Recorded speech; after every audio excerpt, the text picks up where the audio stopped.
मेरा जवान बेटा मरा है, मेरे बुढ़ापे की सहारा चला गया, और वो जो मेरी बेटी है मैं उस पर ऐसी नज़र रखूँगा। अब ऐसी औरत को जो हम पे बलात्कार का, अपने घर रहते हुए बलात्कार का इल्ज़ाम हमारे ऊपर लगा रही है, तो वो हमारे अगर साथ रहे क्या करेगी हमारे साथ? अगर बच्चे वो जो कहे तुम्हारे बाप को भी नहीं दूंगी, बच्चे वो ले इसलिए गई है बच्चों को ताकि पैसा मांग सके हमसे, वो को मोहब्बत में नहीं ले गई। बाबूजी अपने बेटे के इंतकाल के बाद जब उसे दफनाई आई तो रात को हम सब घर वालों ने, खानदान वालों ने ये फैसला किया था इसका निकाह हम अपने किसी बेटे से करा देंगे। 3 बेटे हमारे जवान हैं। दोस्तों, एक खबर हमने चलाई थी जिसमें एक महिला ने अपने ससुर के ऊपर गंभीर आरोप लगाए थे कि मेरे पति की मौत के बाद में जब मैं इद्दत कर रही थी घर के अंदर, उस दौरान मेरे ससुर ने मुझे पकड़ने की कोशिश की, मेरे साथ गलत हरकत करने की कोशिश की, और जब मैंने उस चीज़ को मना कर दिया तो मुझे घर से बाहर निकाल दिया। अब दूसरा पक्ष इस वक्त मेरे पास बैठा हुआ है, जो ससुर हैं उस महिला के, जो विधवा महिला है, वो इस वक्त यहाँ पहुँचे हैं। उनका पक्ष भी जानेंगे क्योंकि जो आरोप हैं काफ़ी गंभीर आरोप हैं। हालांकि आजकल ज़्यादातर ऐसे जो आपस में झगड़े फैलते हैं तो एक दूसरे के ऊपर आरोप लगाए जाते हैं, मगर सच्चाई क्या है वो हम अब इनसे ही जानते हैं कि आखिर सच क्या है। क्या आपने वाकई में, आपका बेटा ख़त्म हो गया एक्सीडेंट में, आपकी बहू जो है वो इद्दत कर रही थी, तो क्या आपने अपनी बहू के ऊपर गलत नीयत रखी थी? ऐसा, मेरा नाम आफ्ताब अहमद है, मैं सराय काजी में रहता हूँ। जी बताइए। मेरा बेटा जब इंतकाल हो गया तो आप ये जाने कि वो जब लाश मेरे बेटे की मैयत आ गई 1:30 बजे रात को, तो 3 बजे वो मेरे बेटे की मैयत के नीचे टांगें घुसड़ के सो गई सब, माँ भी बेटी भी सब, और हम एक घर का बच्चा जाग रहे थे हम सब, हमें कहाँ नींद आ रही। अब आप ये समझ लें कि जिसका शौहर मरा है वो आराम से सो रही है, तो वो किस तरह की औरत होगी। उसके बाद हमने अपने बेटे के कफन दफन करा, दफना के आए। उसी रात को चारों माँ बेटियों ने कमरे में जो कुछ था, क्योंकि हमारे बेटे ने ये वादा कर रखा था कि मैं अपने भैया की शादी कर दूंगा, अब अब्बू बेफिक्र रहे हैं, तो उन्होंने उसका पूरा इंतज़ाम कर रखा था अपने छोटे भैया की शादी का। 4-4.5 लाख रुपए अलमारी में मौजूद थे, चीज़ वस्त मौजूद थी सब 4 लाख रुपए की। उन्हें अपनी सुबह अब एक बहन को दे दिया, वो लेकर सिकंदराबाद को चली गई। उसके बाद जब हमने पूछा बेटे चीज़ कहाँ गई, जब हमारे बेटे के तगादे वाले आए, कर्जदार था वो, 4 लाख रुपया कर्जा था उस पर, तो उसने ये कहा कि अब्बू वो तो उधार का काम करे, वो अपने पास एक भी पैसा नकद में रखे। ये सुन के हमने कहा कि तू क्यों झूठ बोल रही है, पैसे तो हमने खुद अलमारी में देखे हैं, क्योंकि जनाजे के खर्चे के लिए पैसे हमने अलमारी में से ही निकाले 10,000 रुपये, जब हमने इसलिए अलमारी में सब पैसे देखे। अगर हम ना खोलते अलमारी तो हमें ये होता कि भाई आपके ऊपर आरोप लगा रही है, उस बात का जवाब दीजिए। तो बिल्कुल क्या था? उसकी माँ पूरे इद्दत में उसके साथ रही, 4 महीने 11 दिन तक उसके साथ उसकी माँ रही। ऐसी कोई भी बात, हमारे तो घर में भी आना जाना बहुत कम होता था, क्योंकि वैसे मैंने मौलाना से पूछा, उन्होंने कहा तुम बाबा तुम जा सकते हो, लेकिन फिर भी मैं बहुत कम आता जाता था। उसके बाद वो ऐसी बात, उन्होंने नोटिस भी भेजा मुझे कि तुम्हें मेरा बलात्कार की कोशिश करी और ये करा और वो करा। अच्छा, ये थाने में तहरीर वगैरह वो पहले भी दे चुके? हाँ बहुत, वो महिला सेल भी पहुँच चुकी थी। और तो अच्छा बाबू जी, एक बात बार बार रह कर हम भी ये सोचने पर मजबूर हो रहे हैं कि जिस वक्त, चलिए ठीक है, इद्दत के दौरान वो वहाँ रही, आप कह रहे हैं कि हमने कोई इस तरह की बात नहीं। मेरा जवान बेटा मरा है, मेरे बुढ़ापे की सहारा चला गया, और वो जो मेरी बेटी है मैं उस पर ऐसी नज़र रखूँगा जिसके दिमाग में इतनी गंदगी है कि वो इस तरह की बातें कर रही है, तो वो मेरा क्या करेगी मेरे घर आन के। आप सब लोग ये अंदाज़ा लगाएं और फैसला करें, वो घर में रखने काबिल नहीं है औरत। अब वो दोनों बच्चों को लेकर इधर उधर भटकती फिर रही है, उसको आप घर में रखने के लिए तैयार क्यों नहीं? अब ऐसी औरत को जो हम पे बलात्कार का, अपने घर रहते हुए बलात्कार का इल्ज़ाम हमारे ऊपर लगा रही है, तो वो हमारे अगर साथ रहे क्या करेगी हमारे साथ? नहीं, जिस वक्त वो तो उस दौरान की बात कर रही है कि मेरे साथ ऐसे करने की कोशिश की, 3 साल वो कह रही है कि या तो मेरी बन के रहोगी तो तुम घर में रहोगी। ऐसा बिल्कुल झूठ बोले, 3 साल से मुदस्सर वो अपने घर पर है, हमारे साथ उसे कभी भी कोई ना आना ना जाना। हमने सिकंदराबाद जाना छोड़ दिया इसी वजह से कि वहाँ कोई बात हो। वहाँ के लोगों से बात करी हमने कईयों से कि भैया इस फैसले को करा दो तुम, वो उनके पास भी आने को तैयार नहीं होती है। बस वो ये कहती है कि जी मुझे मेरा 3-4 लाख रुपए का घर यहाँ पे वो दिलवा दें, मैं यहाँ रह लूँगी। हमने कहा जी हमारे दोनों बच्चे छोटे छोटे से हैं, वो हम बिल्कुल उसे लेने तैयार हैं। हमने उससे 10 दफ़े कहा कि भी बच्चों को हमें दे दे, क्यों उनकी ज़िंदगी ख़राब कर रही है।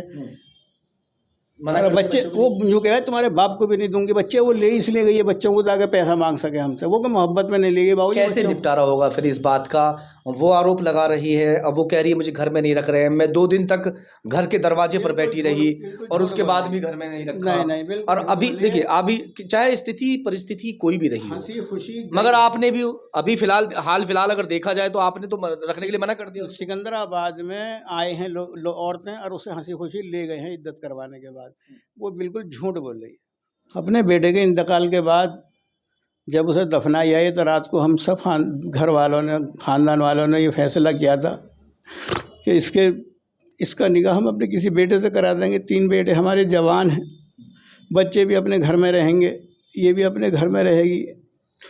लेकिन इसने ये सब करने के बाद हमारी ज़िंदगी ख़राब कर रखी है। बस हम क्या करें, हम बड़े परेशान हैं इससे।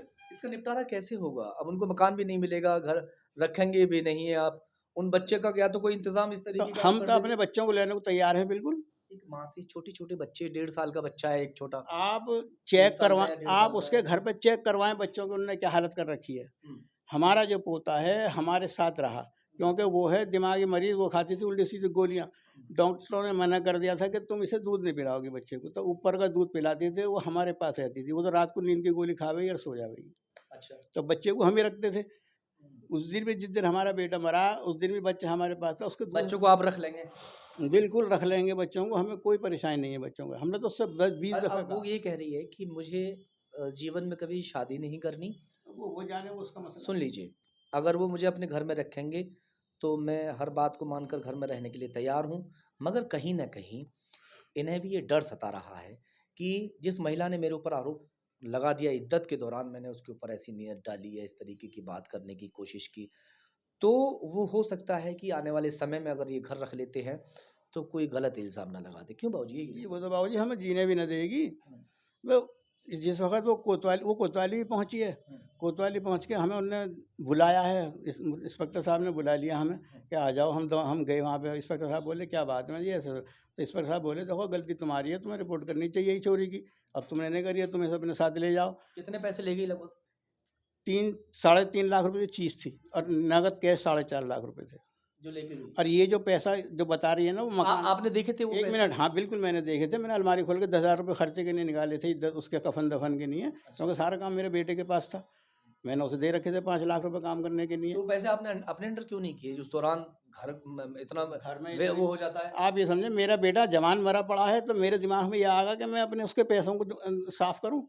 बात तो सही है। वो कोई ऐसी तो वो बात ही नहीं थी। उस दौरान तो ऐसा हमने सोचने का वो भी नहीं था हमने फिर। तो ये भी सोच लिया था, आप यकीन करें, ख़ानदान ने रात को बैठ के जब दफनाई आए कि भाई अब क्या करना है, इन बच्चों में छोटे-छोटे बच्चे हैं, ये है, तो हमने ये सोच लिया सबों ने मिल के भाई इस औरत को भैया कहाँ भेजेंगे, बच्चे हमारे परेशान होंगे, अपने घर में पड़ी रहेगी।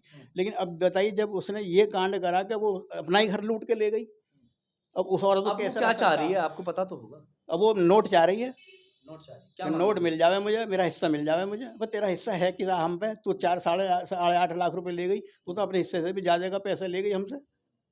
आप बताएँ कितने का हिस्सा बैठता उसका, उससे भी और 3 गुना ज़्यादा ले जा चुकी है वो। हम क्या करें बताइए? हमारे पास खाने तक के लिए नहीं है, काम हमारा कुछ नहीं है। यही बच्चा जो कुछ काम है ये कर रहा है बेचारा, ये भी परेशान है। इसकी भी शादी हो चुकी है। बात अगर मैं करूँ महिला थाने की या महिला सेल की, तो वहाँ अक्सर वहाँ ऐसी तरीके के केस होते हैं और जहाँ एक दूसरे के ऊपर आरोप प्रत्यारोप जो महिलाएं हैं, पुरुष हैं, वो लगाते नज़र आते हैं। मगर निपटारा जो है वो 4 पंचों में बैठकर शायद ख़त्म हो पाए, या फिर जो पैसा अगर पैसे की वो डिमांड कर रही हैं वो पैसा दिया जाए, या फिर ये मकान में जो रख लें, तो इसका निपटारा हो सकता है। मगर अभी बाबूजी भी रखने के लिए तैयार नहीं है। ऐसी औरत और को हम क्या कोई भी नहीं रखे बाबूजी, हुँ, कोई भी नहीं रखेगा। पुलिस वालों ने महिला सेल में कह दिया कि बदमाश औरत है किस ये। चीज़ का डर सता रहा है आपको? अब आप डर की बात पूछ रहे हैं, खुद कह भी रहे हैं इस बात को कि आप किसे यूँ कह रही है आन के वो कि वो मुझसे निकाह करने को कह रहे हैं, हुँ, निरा झूठ बोल रही है। बताइए हुँ, ऐसी औरत को कौन रखेगा? आप ही बताएं इंसानियत के नाते कि ऐसी औरत को कौन रख लेगा? हुँ। तो बच्चों का मसला, बच्चे मेरे हैं, मैं उससे उसी दिन से बच्चे मांग रहा हूँ। मैं तो उससे यूँ कह रहा था कि तू बच्चे को मत ले जा, मैं तुझे मिलवा ला करूँगा, इस बच्चे को यहीं छोड़ दे, ये पढ़ेगा कैसे लिखेगा। यकीन करें हम आप पर? चलिए मैं यकीन कर ले रहा हूँ और 2 आदमी यकीन कर किस लेंगे। तरह यकीन होगा जी? हैं? किस तरह अब ये तो यकीन करने से ही होगा। हाँ, वह अल्लाह को किसी ने देखा नहीं है, वह अकल से ही तो पहचाना कि अल्लाह है। हुँ, तो यही यकीन करना पड़ेगा। जैसे हमारे जैसे हम कह रहे हैं इंशाल्लाह ऐसा ही होगा, बच्चे हमारे पास आएंगे, तो जो उसके बाप का वो बच्चा होगा। वो तो बदमाश, वो तो गंदी औरत है। वो आप यकीन करें, मेरे बेटे से खुद उसकी लड़ाइयाँ होती थी। मेरा बेटा कहता तू यहाँ नहीं जाएगी, वहाँ धिंगई से जाती थी। अच्छा। 4-5 लौंडे हैं उस आदमी के, उसे नाना नाना कहवे, उसके यहाँ धिंगई से जावेगी। तो मेरा बेटा मैंने कहा कि तू यहाँ मत जाकर लड़ाई उससे। ये दूसरा पक्ष आपने सुना। तो भाई व्यूवर्स, जो भी हमारे दर्शक हैं, वो देखकर ये ज़रूर एक बार कमेंट करके बताएं कि आखिर गलत कौन है। जो महिला इनके ऊपर आरोप लगा रही है कि मेरे साथ उन्होंने बदतमीज़ी करने की कोशिश की और मुझे घर में नहीं रख रहे हैं, घर से बाहर निकाल चुके हैं, या फिर अब जो ये चचा हैं, ये बैठे हैं, उनके ससुर हैं, ये जो कह रहे हैं ये सही है। क्या होना चाहिए इसमें? क्या डिसीज़न लेना चाहिए?